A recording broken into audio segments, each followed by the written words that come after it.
Hello students, welcome to my channel medical with nursing officer and today's topic is gastroenteritis. ठीक है, gastroenteritis का क्या मतलब होता है?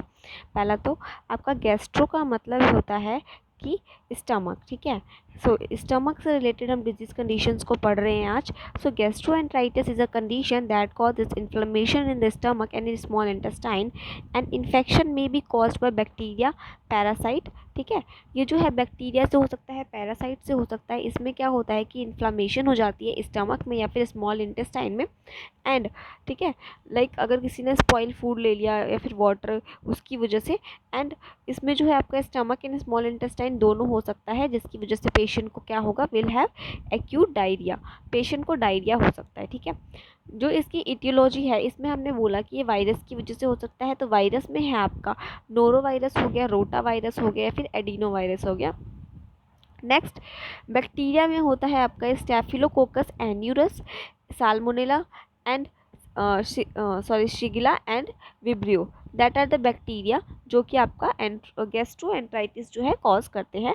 नेक्स्ट, पैरासाइट्स एंड प्रोटोजुआ में आपका गेडिया एंड क्रिप्टोस्पोरिडियम नाम का जो आपका पैरासाइट होता है, ठीक है, या फिर प्रोटोजुआ होता है, वो जो है इस डिजीज़ को कॉज करता है। नेक्स्ट, इटियोलॉजी में क्या और क्या हो सकता है कि फूड एलर्जेंस, लाइक किसी को एलर्जी है किसी फूड से, लाइक किसी को मिल्क से एलर्जी होती है, तो भी उनको गैस्ट्रोएंटराइटिस जो है हो सकता है। नेक्स्ट, अगर पेशेंट कोई ड्रग यूज़ करता है, लाइक एंटीबायोटिक्स अगर वो यूज़ करता है, तो सारे एंटीबायोटिक्स नहीं, कुछ एंटीबायोटिक्स होते हैं जो कि पेशेंट को जो है सूट नहीं करते एंड डायरिया जो है कॉज कर सकते हैं। लाइक क्या होता है कि जब कोई पेशेंट किसी एंटीबायोटिक्स को लेता है और वो कोर्स को कंप्लीट नहीं करता है एंड बार बार वो यही चीज़ें करता है, तो उसका बॉडी जो है उस एंटीबायोटिक के लिए रजिस्ट हो जाता है एंड जो बैक्टीरिया है उसकी बॉडी में वो भी रजिस्ट हो जाते हैं, एडप्ट हो जाते हैं। तो फिर उस एंटीबायोटिक को लेने का कोई फ़ायदा नहीं होता, वो बैक्टीरिया जो है ग्रो करता ही रहता है। सो कुछ एंटीबायोटिक्स ऐसी होती हैं जिसमें बैक्टीरिया की ग्रोथ जो है नहीं रुकती कुछ कुछ पेशेंट के अंदर। नेक्स्ट, टॉक्सिन्स, लाइक कुछ टॉक्सिन्स हैं, ठीक है, जिसकी वजह से गैस्ट्रोएंटराइटिस हो सकता है। नेक्स्ट, अगर हम इसकी पैथोफिजियोलॉजी डिस्कस कर ले जल्दी से, तो क्या होता है, लाइक जो भी हमने इटियोलॉजिकल फैक्टर्स पढ़े, so due to etiological factor, जो भी इटियोलॉजिकल फैक्टर पढ़े उनकी वजह से क्या होगा कि पहली बात तो ये कि जो ह्यूमन इंटेस्टाइनल फ्लोरा होता है उसमें कुछ जो है एंजाइम्स होते हैं, कुछ बैक्टीरिया होते हैं जो कि पैथोजन से प्रोटेक्ट करते हैं हमारी बॉडी को, ना। कुछ सेल्स होते हैं जो कि हमारी बॉडी को जो है पैथोजन से प्रोटेक्ट करते हैं। ठीक है, पैथोजन की कोलोनाइजेशन नहीं होने देते, पैथोजन्स को बढ़ने नहीं देते, मीन्स बैक्टीरिया वायरस को जो है बढ़ने नहीं देते हमारे स्टमक के अंदर। लेकिन जो इंटेस्टाइनल फ्लोरा है, मान लीजिए कि बैक्टीरिया एंटर कर गया, तो उसके बाद या फिर बैक्टीरिया वायरस एंटर करने के बाद जो है वो इंटेस्टाइनल फ्लोरा को क्या कर देगा, डैमेज कर देगा और उसके अंदर कॉज कर देगा इन्फ्लेमेशन। एंड जब पैथोजन जो है इन्फ्लेमेशन कॉज करेगा तो टिश्यू डैमेज होगा, उसके आसपास का टिश्यू डैमेज हो गया एंड इन्फ्लेमेशन हो गया। क्यों? क्योंकि जो बैक्टीरिया एंटर किया है, जिस बैक्टीरिया ने, वो क्या कर रहा है, अपने लिए ऐसा एनवायरनमेंट सेट कर रहा है, एंडोटॉक्सिन्स रिलीज कर रहा है, जिसकी वजह से जो म्यूकोजल लाइनिंग है हमारे इंटेस्टाइन की वो स्टिमुलेट हो रही है एंड वो फिर एंटी इन्फ्लामेटरी रिएक्शन शो कर रही है, जिसकी वजह से जो है टिश्यू जो है डैमेज हो रहा है। ठीक है, ये आपको समझ आया। नेक्स्ट क्या होगा उसके बाद कि उसकी वजह से ज़्यादा सिक्रीशन होगा वाटर का एंड इलेक्ट्रोलाइट का इंटेस्टाइन में। ठीक है, as a anti inflammatory condition, as a response of the body क्या करेगी, वाटर का सिक्रीशन एंड इलेक्ट्रोलाइट का सिक्रीशन जो है इंटेस्टाइन में ज़्यादा कर देगी। एंड जो सिक्रीशन एक्टिवेट हुआ है, जो हमारे इलेक्ट्रोलाइट्स लाइक क्लोराइड हो गया और जो बाइकार्बोनेट है, वो जो एक्टिव हुए हैं हमारे इंटेस्टाइन में, वो क्या कर देंगे, सोडियम का रीएब्जॉर्प्शन होना बंद कर देंगे। ठीक है, inhibit the reabsorption of sodium in small intestine. Now अब जब सोडियम का रीएब्जॉर्प्शन इनहिबिट हो गया है, कम हो रहा है एब्जॉर्प्शन या फिर एब्जॉर्प्शन नहीं हो रहा है, तो क्या हो रहा है, सोडियम की क्वांटिटी बढ़ रही है। अब बॉडी क्या करेगी, as a condition, as a response, body क्या करेगी कि उसको बैलेंस करने की कोशिश करेगी। Now for balancing the sodium, अब सोडियम की क्वांटिटी क्योंकि ज़्यादा हो रही है, तो उसको बैलेंस करने के लिए लार्ज अमाउंट में बॉडी जो है प्रोटीन रिच फ्लूइड को जो है सिक्रीट करती है अपने वहाँ पे इंटेस्टाइन में, जो है प्रोटीन रिच फ्लूइड जो है सिक्रीट होता है। अब क्योंकि overwhelming the large ball stability, क्योंकि अब जो है जो बावल एक्टिविटी है वो ज़्यादा हो रही है, तो उसको कंट्रोल करने के लिए जो रीएब्जॉर्प्शन को मतलब रीएब्जॉर्प्शन को कंट्रोल करने के लिए, रीएब्जॉर्प्शन कराने के लिए सोडियम का, तो क्या होता है कि ये जो फ्लूइड्स जितने भी बॉडी में ज़्यादा हो रहे हैं they can lead diarrhoea, and जब डायरिया वाली कंडीशंस हो जाती है देन लास्ट में ये कॉज कर सकता है गैस्ट्रोएंटराइटिस, क्योंकि गैस्ट्रोएंटराइटिस की डेफिनेशन क्या थी कि ये इन्फ्लामेशन एंड इन्फेक्शन कॉज करता है स्टमक में एंड स्मॉल इंटेस्टाइन में। सो अगर समझ नहीं आया तो मैं दोबारा से एक बार रिपीट कर देती हूँ। देखिए क्या होता है, किसी भी इटियोलॉजिकल फैक्टर की वजह से, लाइक देखिए जैसे कि ये हमारा नॉर्मल जो है स्मॉल इंटेस्टाइन है, ठीक है, स्मॉल इंटेस्टाइन में कुछ हमारे नॉर्मल फ्लोरा में भी कुछ बैक्टीरिया जो प्रेजेंट होते हैं जो कि हमारे इसको जो है प्रिवेंट करते हैं किसी भी टाइप के इन्फेक्शन से, ठीक है।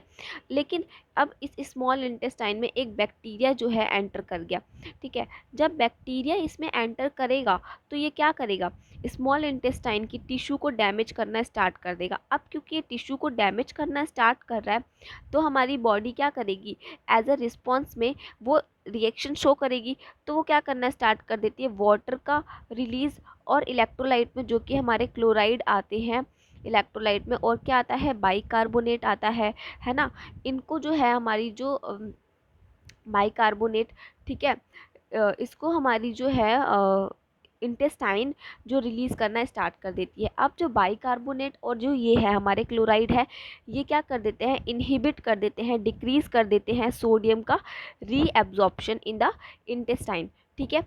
रीएब्जॉर्प्शन जो है वो डिक्रीज़ कर देते हैं इंटेस्टाइन में। नाउ अब जब रीएब्जॉर्प्शन डिक्रीज़ हो गया तो सोडियम क्या हो रहा है, बहुत ज़्यादा इंक्रीज़ हो रहा है, ठीक है, सोडियम जो है बहुत ज़्यादा इंक्रीज़ हो रहा है।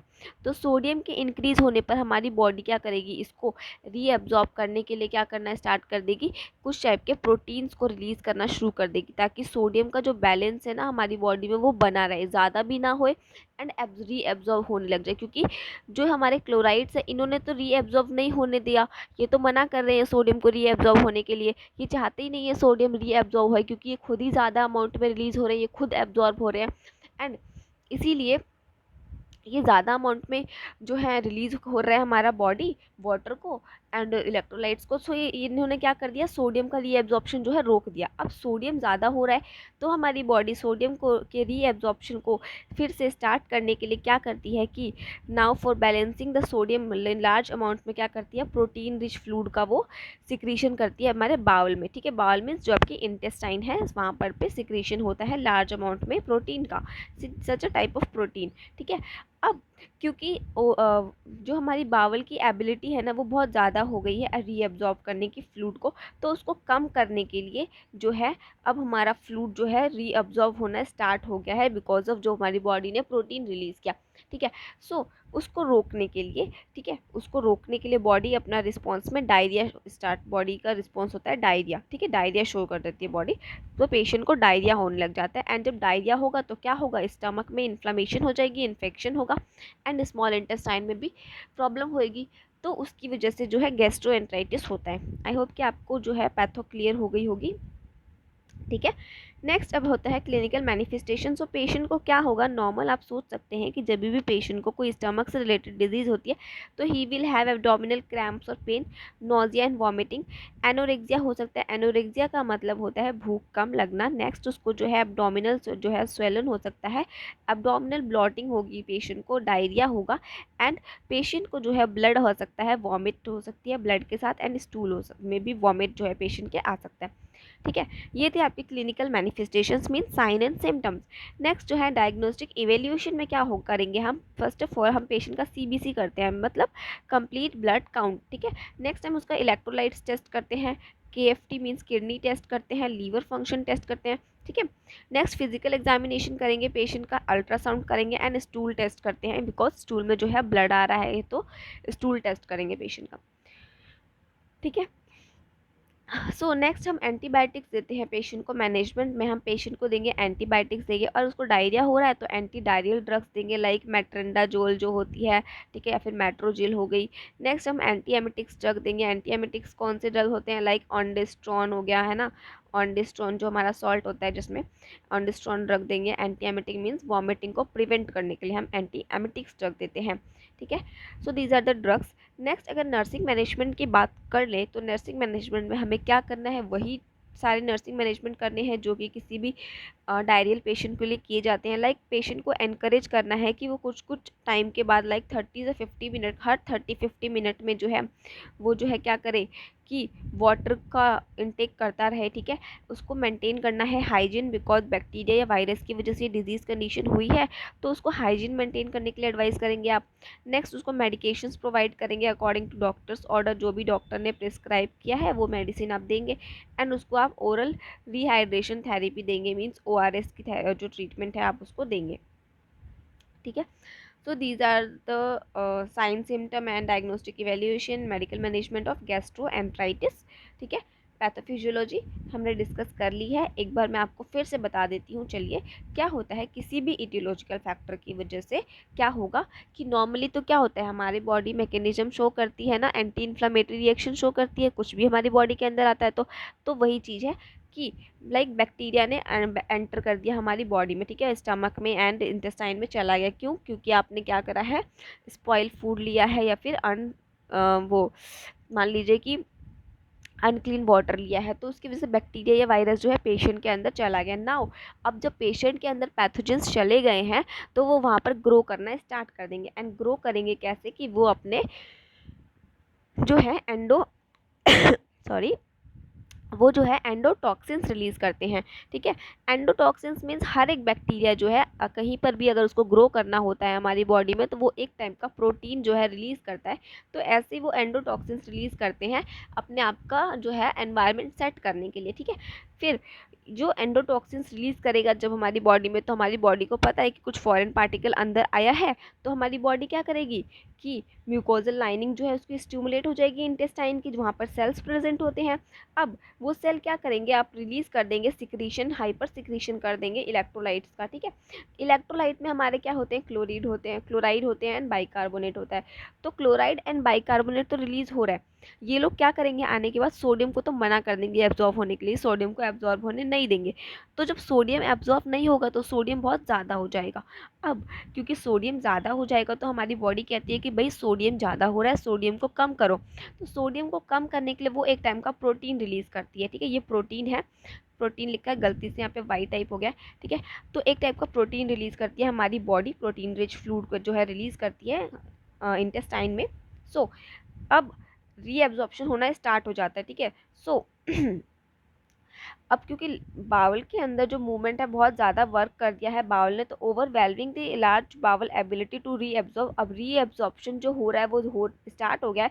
तो उसको कम करने के लिए हमारी बॉडी क्या करे, क्योंकि सोडियम ज़्यादा अमाउंट में हो गया हमारे इंटेस्टाइन के अंदर, सोडियम का अमाउंट ज़्यादा हो गया है, इलेक्ट्रोलाइट्स का अमाउंट ज़्यादा हो गया है, तो कितना एब्जॉर्व करेगी ना इंटेस्टाइन भी, तो उसको रिलीज करने लग जाती है, इंटेस्टाइन बाहर निकालने लग जाती है थ्रू डायरियल डिजीज़, ठीक है। तो पेशेंट को जो है डायरिया हो जाता है। एंड जब ये कंडीशन ज़्यादा हो जाएगी डायरिया, तो क्या होगा कि स्टमक में इन्फ्लेमेशन हो जाएगी एंड इन्फेक्शन होगा, दैट इज़ गैस्ट्रोएंटराइटिस, ठीक है। ये थी आपकी पैथोफिजियोलॉजी। आई होप कि आपको जो है समझ आया होगा। अगर आपको समझ आया तो प्लीज़ चैनल को सब्सक्राइब करना ना भूलें, क्योंकि यहाँ पर आपके लिए ऐसे ही हिंदी में एक्सप्लेनेशन हर एक डिजीज़ कंडीशंस के आते रहेंगे। सो मुझे चैनल को जो है सब्सक्राइब करें एंड क्या, अगर आपको समझ आया तो लाइक करें वीडियो को एंड शेयर भी करें अपने फ्रेंड्स के साथ। Thank you for watching the video.